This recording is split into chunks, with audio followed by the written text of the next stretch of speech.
gaskiya wannan abun na ku yayi wannan auren aka yi shi ta iya abinci wallahi dan wallahi ina ga aka yi auren nan ma gidan ku da gama shan ruwa ka ji kai shi ke ai da alamar farfesu ai Allah Allah nake lokaci Allah nake saura minti nawa sura minti tara kai alhamdulillah a'a kuka buɗe mana biyu bayan zuba sai an sha ruwa mana baby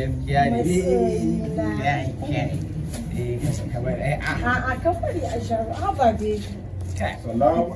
wa alaikum salam Ya rauta? na'am daji na baba ne Na ga kun kewaye min kayan sani abinci. daji Ya haka kuma yar auta?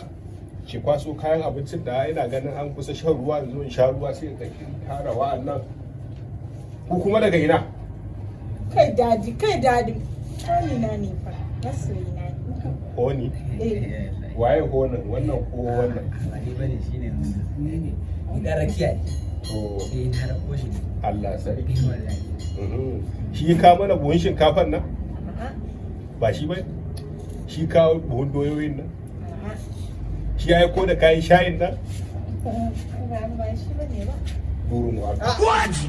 Kai baka kawo mana komai ba azumi ya shiga ka zo ka nemi ka cinye min nawa? kai daji dan Allah dan Allah kake mun haka masoyina ne to shi zan aura fa To shi zaki aura ni ku banni da yunwa billahi allazi ba ku isa ba.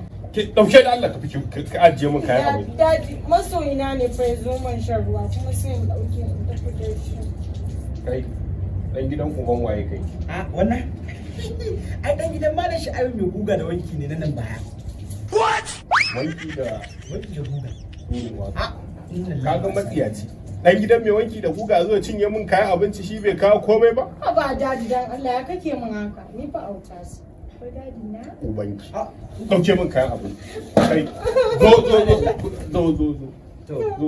zauna.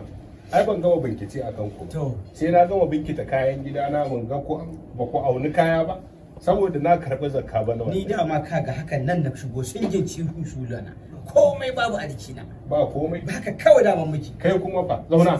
shi daman dai ban san daman Kai